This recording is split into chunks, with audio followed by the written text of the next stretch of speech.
Hay algo que pasa en el cuerpo de una persona, en el pecho, exactamente en el centro del pecho, cuando de repente entiende que su vida puede cambiar. No es un pensamiento, no es una idea bonita que lees en un libro de superación personal. Es algo físico. Es como cuando llevas mucho tiempo cargando algo muy pesado y de repente lo sueltas. Y tu cuerpo no sabe cómo reaccionar porque durante tanto tiempo esa carga fue parte de ti y ahora que ya no está, te sientes raro, casi asustado, casi libre. Eso es lo que yo vi en los ojos de mi abuelita Leticia el día que la vi parada frente a 200 chamacos de secundaria, con un micrófono en la mano, con la voz firme pero los ojos brillantes, y contarles su historia sin vergüenza, sin miedo, sin pedir permiso a nadie. Y yo estaba sentado en la última fila de ese auditorio, con mi uniforme de enfermero todavía puesto porque había salido directo del torno.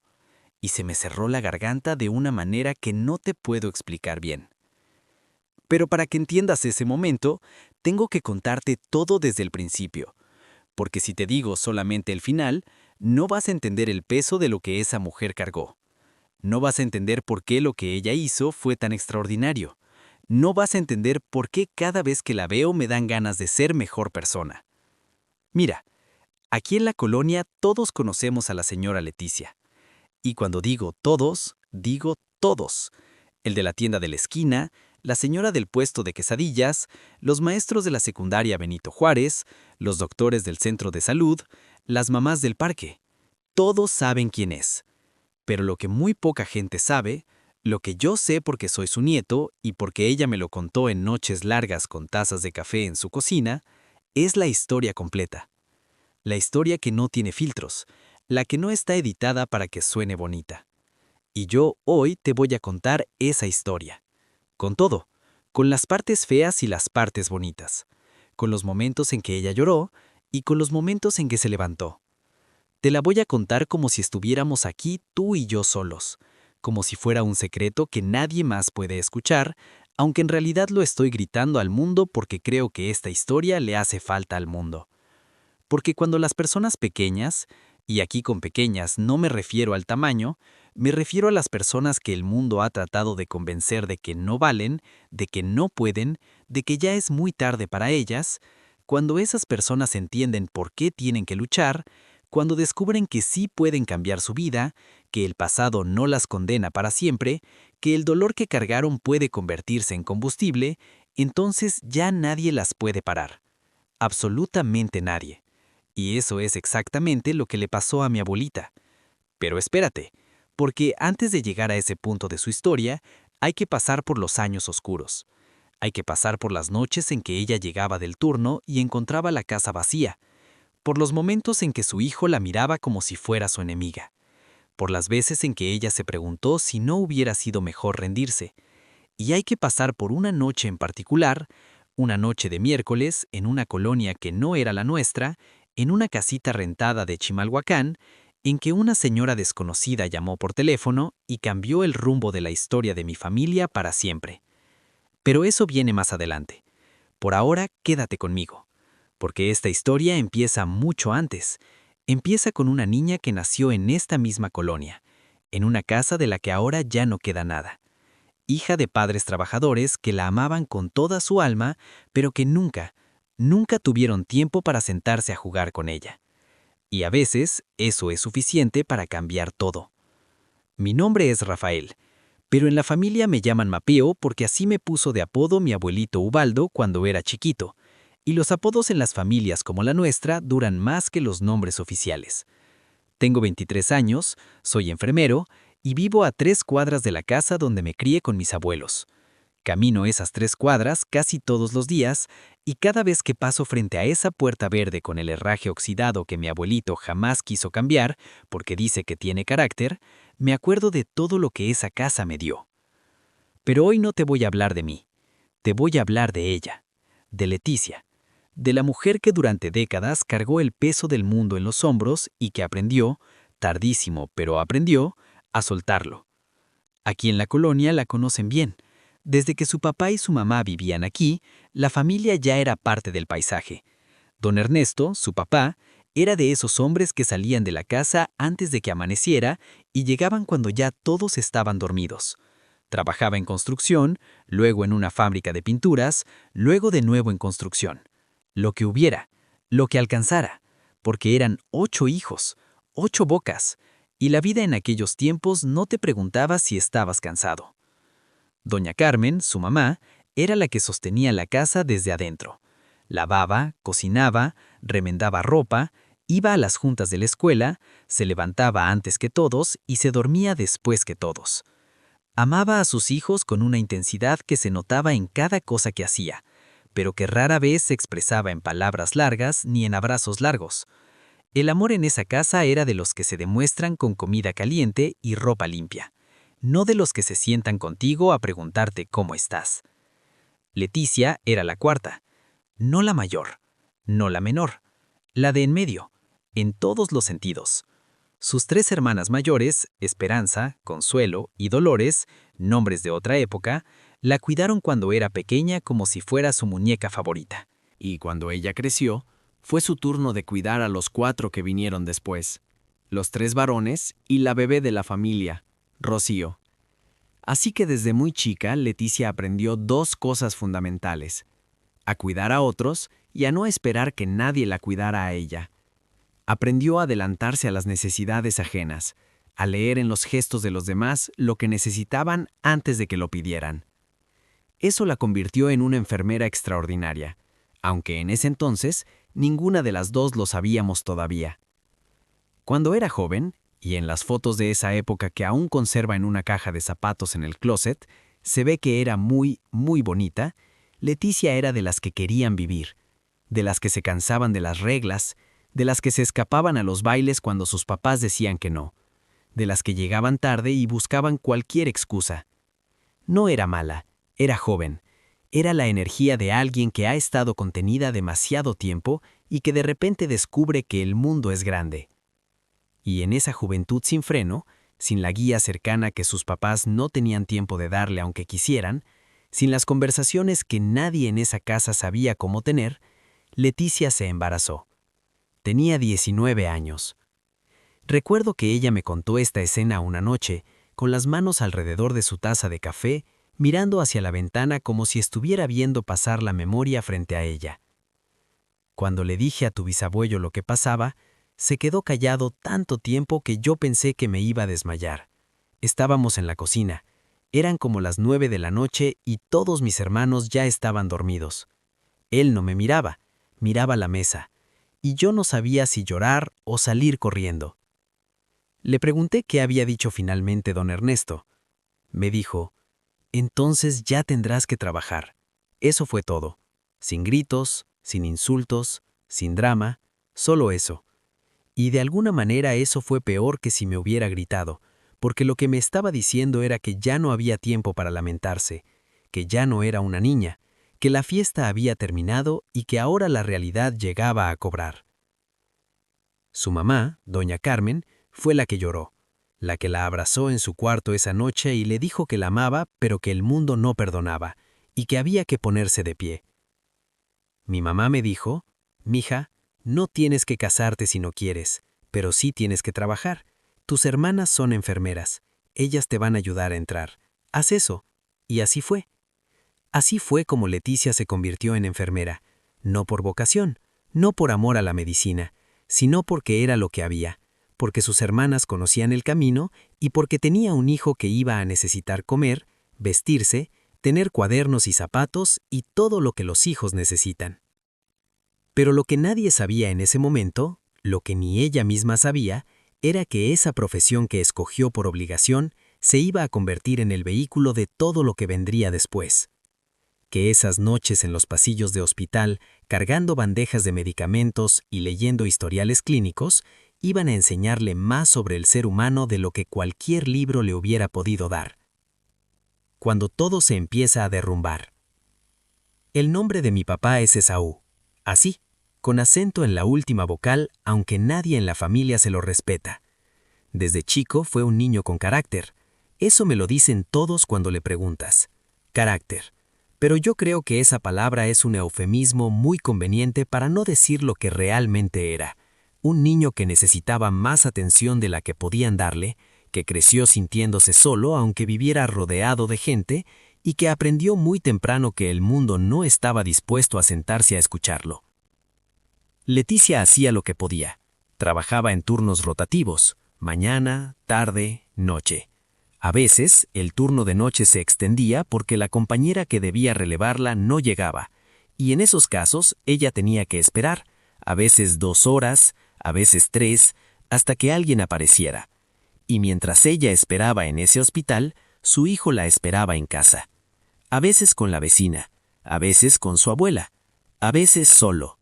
No porque Leticia fuera una mala madre, sino porque así funciona la vida cuando eres una mujer sola, con un hijo, en un trabajo de turnos sin dinero suficiente para pagar a alguien que te ayude de tiempo completo. No hay villanos en esta parte de la historia, solo circunstancias que se van apilando hasta que forman una montaña. Y Esaú fue creciendo en esa montaña. Mientras su mamá se organizaba, mientras encontraba ritmo en su vida, mientras las cosas empezaban a tener cierta estabilidad, él fue creciendo, y llegó la adolescencia, y con la adolescencia llegó la secundaria, y con la secundaria llegó algo que Leticia no vio venir, aunque quizás, en el lugar donde guardamos las cosas que no queremos saber, sí lo sabía. Esaú tenía 12 años cuando comenzó a drogarse. No empezó con algo heavy, empezó como empiezan muchos, con los amigos del barrio, con querer parecer mayor, con la curiosidad de saber qué se siente. Pero en un chico que ya cargaba con una soledad que no sabía nombrar, con un vacío que ni él mismo entendía, esa curiosidad encontró tierra fértil y se quedó.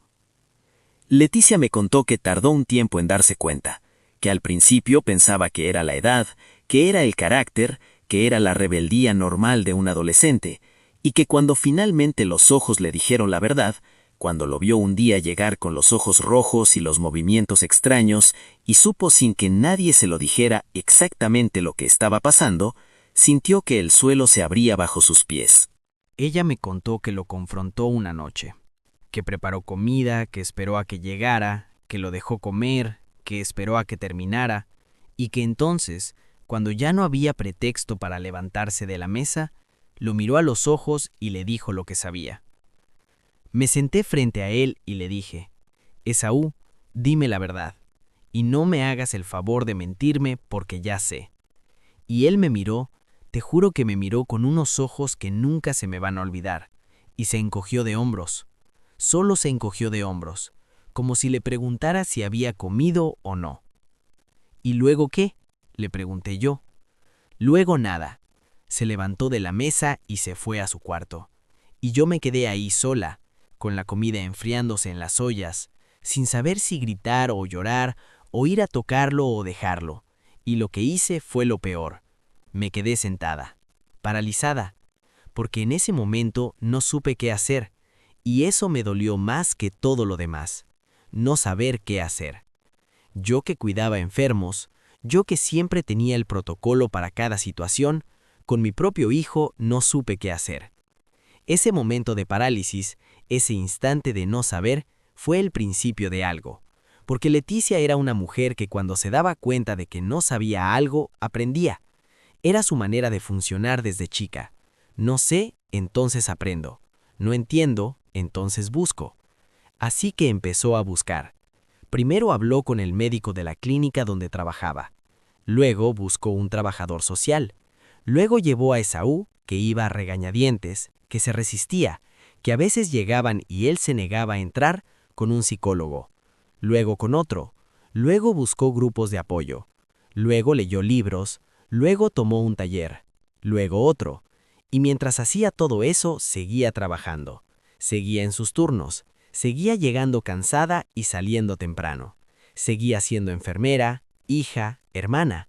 Seguía haciendo todo lo que el mundo le pedía que fuera, más lo que ella se exigía a sí misma.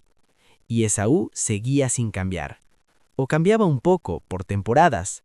Había meses buenos, meses en que parecía que algo había hecho efecto, en que llegaba a cenar, en que platicaban, en que Leticia se permitía pensar que lo habían logrado. Y luego llegaban los meses malos, peores que antes, como si el sistema se estuviera vengando de cada momento de esperanza. Eso es lo que hace la adicción con las familias. Las agota, no de golpe, sino poco a poco. Las va vaciando de energía, de esperanza, de recursos.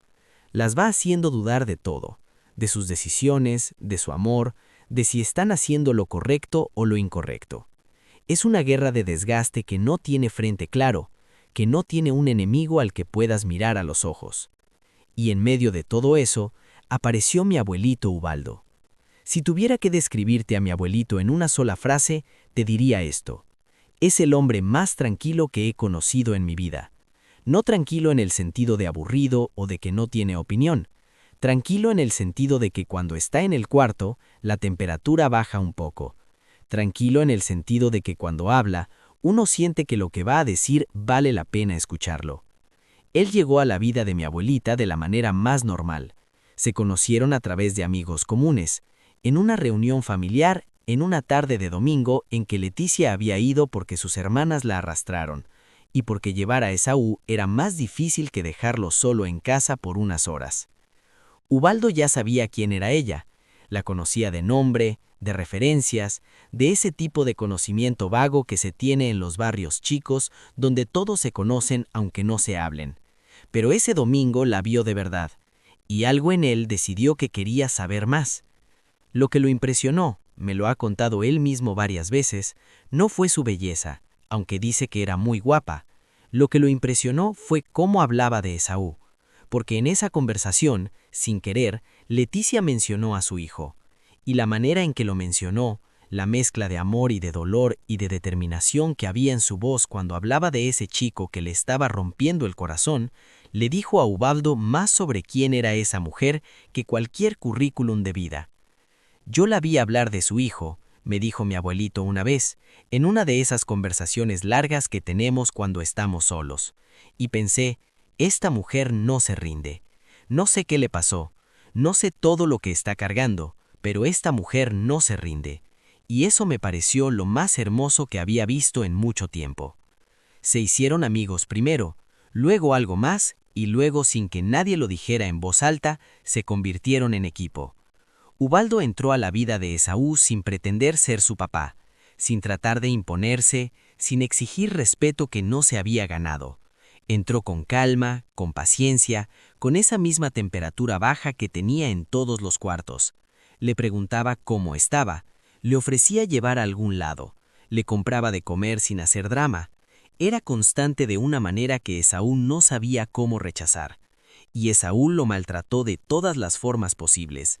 Lo insultó, le tiró cosas, lo ignoró, le mintió una vez, le culpó de cosas que no había hecho. Y Ubaldo, con esa tranquilidad suya que a veces me parece sobrehumana, seguía ahí. No porque fuera masoquista, no porque no le doliera, sino porque había decidido querer a esa mujer, y querer a esa mujer incluía no abandonar a su hijo, aunque ese hijo no quisiera que lo quisieran. Leticia tomó la decisión de cambiarse al turno nocturno para poder estar con Esaú durante el día. Era su estrategia. Si podía ver qué hacía, con quién estaba, a dónde iba, quizá podría intervenir. Quizá podría estar ahí en el momento en que él necesitara algo. Pero los turnos nocturnos tienen un costo que no siempre se mide en dinero. Te roban el sueño, te cambian los ritmos, te dejan en un estado permanente de cansancio que hace todo más difícil, más pesado, más gris. Y Esaú seguía llegando tarde, seguía evitando la casa, seguía mirando a su mamá como si ella fuera parte del problema. Leticia buscó ayuda en profesionales de todo tipo, doctores, trabajadores sociales, psicólogos, maestros que conocía del trabajo, conocidos que conocían a alguien. Investigaba por su cuenta, leía artículos, escuchaba conferencias en casetes primero y luego en internet, subrayaba libros hasta volverlos amarillos. Era una mujer que estudiaba el problema desde todos los ángulos posibles porque no podía aceptar que no hubiera solución. Pero la solución no llegaba, o llegaba por pedacitos, por temporadas breves y se iba de nuevo. Hay una cosa que los profesionales de salud mental saben y que los familiares tardan mucho en aceptar. Yo lo aprendí estudiando enfermería, y lo entendí de verdad cuando lo vi en mi propia familia. Y es que no puedes salvar a alguien que no quiere ser salvado. Puedes acompañar, puedes ofrecer herramientas, puedes ser la red, pero no puedes querer la recuperación de alguien más de lo que esa persona la quiere para sí misma. Leticia tardó años en entender eso, y mientras lo entendía, fue agotando reservas que no tenía. Me contó que una noche, Esaú tenía unos 17 años y había llegado en un estado que no quiero describir. Ella y Ubaldo se quedaron sentados en la cocina después de que todo se calmó, ya cerca de las 3 de la mañana. La cocina iluminada solo por la luz pequeña sobre la estufa, porque ninguno de los dos quería prender la luz grande. Ubaldo me preguntó, ¿hasta cuándo, Leticia? Y yo no supe qué contestarle. Me quedé callada mucho tiempo. Afuera se oían perros y un carro que pasó una vez y no volvió a pasar. Y yo pensaba en esa pregunta, ¿hasta cuándo? Y no tenía respuesta. ¿Qué le dijiste finalmente?, le pregunté. Le dije que no lo sabía, que no podía parar, que era mi hijo, que cómo iba a parar. Y él me miró y me dijo algo que me costó años digerir. Me dijo, hay una diferencia entre no rendirse y no soltarse. Y yo no entendí lo que quería decir en ese momento. Lo entendí mucho después. La diferencia entre no rendirse y no soltarse. Entre seguir siendo madre y seguir creyendo que tú, solamente tú, con suficiente esfuerzo y suficiente amor, puedes arreglar lo que otra persona ha roto en sí misma. Eso es lo que Leticia tardó años en aprender. Mientras tanto, un tiempo de cierta estabilidad, de esos periodos extraños y frágiles en que Esaú estaba relativamente bien, lo llevó a conocer a Magdalena, mi mamá. Magdalena también cargaba sus propias historias, también tenía sus sombras, pero en ese tiempo en que ambos estaban más estables, se encontraron y algo entre ellos hizo clic.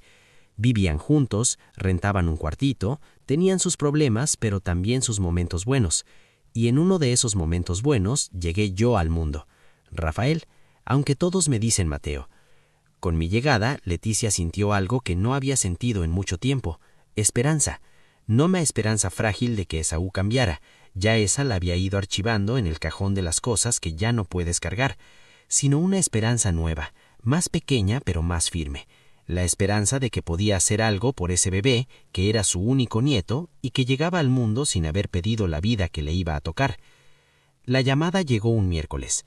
Eran las 11:40 de la noche y Leticia estaba en casa, en el sillón, con los ojos semicerrados y el televisor prendido pero sin volumen, porque Ubaldo ya se había dormido, y a ella le daba paz ver las imágenes sin escucharlas.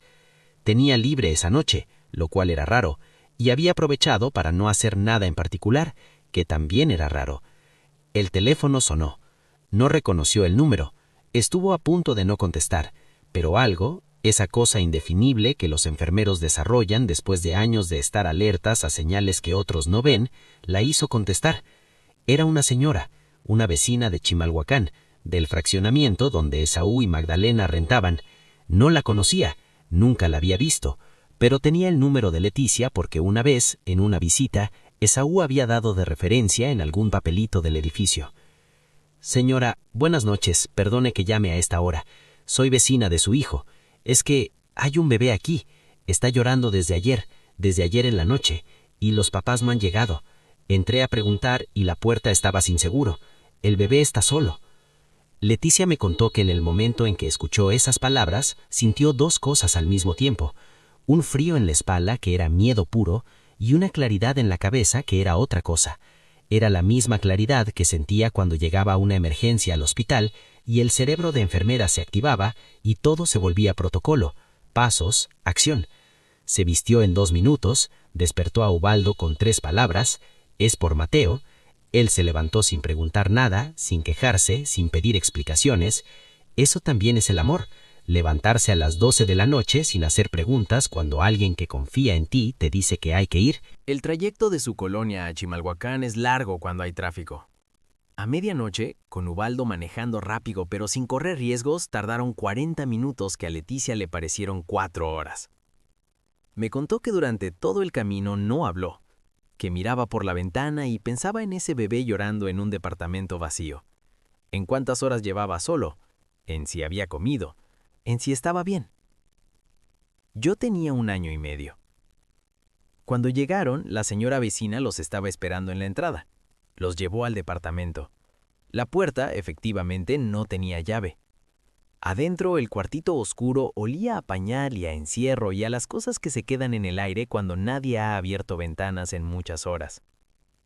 Y yo estaba en mi cuna, llorando, ya sin mucha fuerza, de esas que lloran los bebés cuando ya llevaban demasiado tiempo y el cuerpo ya no puede más. Un llanto que era casi un quejido. Un sonido que mi abuelita describió como el sonido más triste que había escuchado en su vida, y en su vida de enfermera había escuchado muchas cosas tristes. Me levantó. Y en ese momento, según me contó ella misma muchos años después, con los ojos brillantes y la voz calva, algo se decidió. No con palabras, no con un plan elaborado, sino con el instinto de una mujer que cargaba a un bebé contra su pecho y sentía ese cuerpecito tensarse primero y luego soltarse, rendirse al calor y a los brazos que lo sostenían, y comprendía sin necesitar más explicaciones que ese bebé necesitaba algo que ella podía dar. Que ya no tenía que recuperar a su hijo, que podía salvar a su nieto. Me contó que en el camino de regreso, con yo dormido en sus brazos y Ubaldo manejando despacio para no despertarme, ella dijo en voz alta lo que había decidido. No lo preguntó, no lo puso a votación, lo dijo. Ubaldo, me lo llevo. Silencio. 2 semáforos. El ruido del motor. Ya lo sabía, contestó él. ¿No me vas a preguntar nada? ¿Para qué? Ya lo decidiste, y es lo correcto. Eso fue todo. Así de simple y así de enorme al mismo tiempo. Llegué a la casa de mis abuelitos esa madrugada, dormido y sin saber que mi vida acababa de cambiar de rumbo, sin saber que la mujer que me cargaba era la persona que me iba a dar todo lo que nadie más podía darme, sin saber que el nombre que me habían puesto, Rafael, como el ángel sanador, patrono de médicos y enfermeros, era una especie de señal que nadie había planeado, pero que el tiempo se encargaría de revelar. En los días que siguieron, Leticia hizo lo que tenía que hacer. Habló con las autoridades correspondientes, siguió los procesos legales, se aseguró de tener la custodia de manera formal para que nadie pudiera venir después a reclamar algo que ella no estaba dispuesta a soltar. Fue metódica, calmada y absolutamente implacable en cada paso. De Esaú y Magdalena no supo nada por un tiempo. Luego supo que seguían juntos en otra parte. Luego supo que seguían igual. Y un día, meses después, llegó la noticia de que habían detenido a Esaú, que estaba en la cárcel. Leticia recibió esa noticia sentada en la misma cocina donde había pasado tantas noches esperando, y no movió un dedo. No porque no lo amara, sino porque había aprendido, finalmente, la diferencia entre no rendirse y no soltarse. Había decidido no soltarse de sí misma, no soltarse de Ubaldo, no soltarse de mí, y para poder sostenernos a todos, tenía que soltar a ese hijo que se había negado a cualquier red que ella había extendido. Y entonces, por primera vez en décadas, Leticia se enfocó en ella. Empezó a estudiar trabajo social, lo veía en su trabajo, había conocido a decenas de trabajadores sociales a lo largo de sus años en el hospital, y siempre había pensado que había algo en esa disciplina que le hacía falta saber. Estudió, se graduó, y cuando terminó, en lugar de sentir que era suficiente, sintió que quería más. Tenía 45 años cuando entró a la universidad a estudiar psicología. 45 años. Yo tenía 6 o 7 en ese entonces y recuerdo que la veía llegar de la universidad con libros bajo el brazo y que me parecía lo más normal del mundo porque para mí mi abuelita siempre había estado estudiando algo. Pero ahora entiendo lo que eso significaba. Una mujer que había pasado las últimas 2 décadas dándolo todo por los demás, que por fin se estaba dando permiso de darse algo a sí misma. Era inteligente, muy inteligente, y no lo sabía. O quizás lo sabía, pero nunca había tenido el espacio para comprobarlo. Se graduó de psicología con mención honorífica. Luego hizo una maestría enfocada en adicciones. Luego otra maestría complementando la primera. Leía con una velocidad que todavía me asombra. Retenía conceptos con una facilidad que a sus compañeros más jóvenes les causaba envidia mezclada con admiración. Y yo crecía, y la veía. Y aprendía, sin que nadie me lo dijera explícitamente, que la vida no se acaba cuando te cae encima, que hay personas que se levantan no una vez, sino muchas veces, que el conocimiento es una forma de poder que nadie puede quitarte, que amar a alguien incluye a veces tomar decisiones muy difíciles, que un nombre no te define pero puede darte una pista de quién puedes llegar a ser. Hoy mi abuelita Leticia hace conferencias en las escuelas de la colonia. Ya lo dije al principio, pero déjame decirlo de nuevo porque merece que se diga despacio.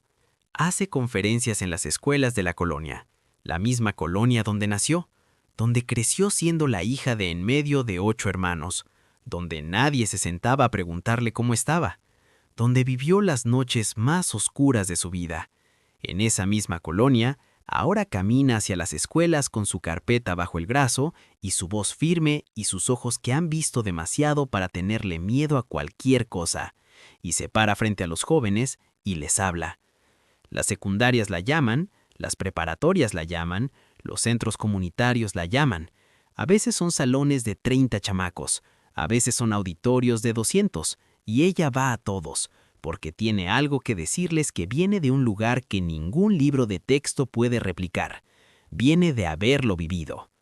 Yo la he visto hablar muchas veces, y cada vez me sorprende lo mismo, la manera en que conecta. No habla desde arriba, desde el estrado, desde la superioridad del que ya lo sabe todo. Habla desde el mismo nivel. Se sienta a veces en el escritorio del maestro o en una silla en medio del pasillo, o se para junto a los jóvenes y los mira y les habla como si los conociera de toda la vida. Les habla de las decisiones que parecen pequeñas y que no lo son, de los amigos que te llevan a lugares que después no puedes salir solo, de las familias que aman pero que no siempre saben cómo demostrarlo, de los papás que trabajan tanto que no tienen tiempo de sentarse a platicar y de cómo eso duele aunque nadie lo diga, de la manera en que el vacío encuentra maneras de llenarse y no todas esas maneras son buenas. Y los jóvenes le escuchan. Eso es lo que más me sorprende. La escuchan. No de la manera en que escuchan a un conferencista que viene con su PowerPoint y su currículum impreso. La escuchan de la manera en que escuchas a alguien que está hablando de verdad, que no tiene nada que ocultar, que pasó por el fuego y salió con cicatrices, pero también con sabiduría, y que está dispuesta a compartirla. Después de cada conferencia, siempre hay 2 o 3 chicos que se quedan, que esperan a que todos salgan y entonces se acercan.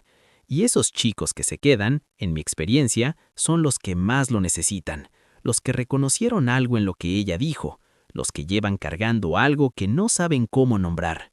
Y mi abuelita se queda con ellos todo el tiempo que hace falta, sin prisa, sin mirar el reloj. Adiestra a trabajadores sociales también.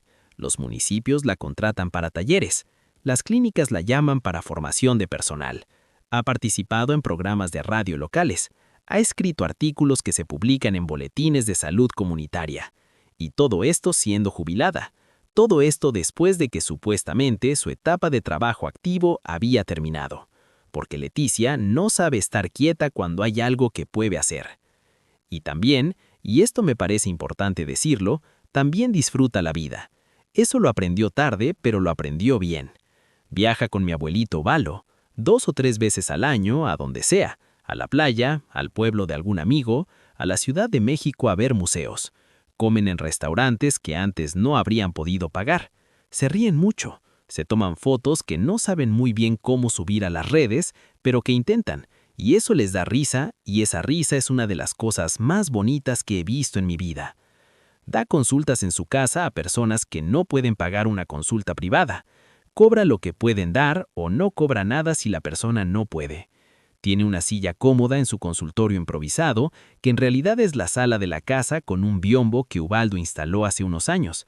Y en esa silla se han sentado madres desesperadas, jóvenes perdidos, hombres que no saben cómo pedir ayuda. Y todos salen con algo que no tenían cuando llegaron. Eso es mi abuelita Leticia.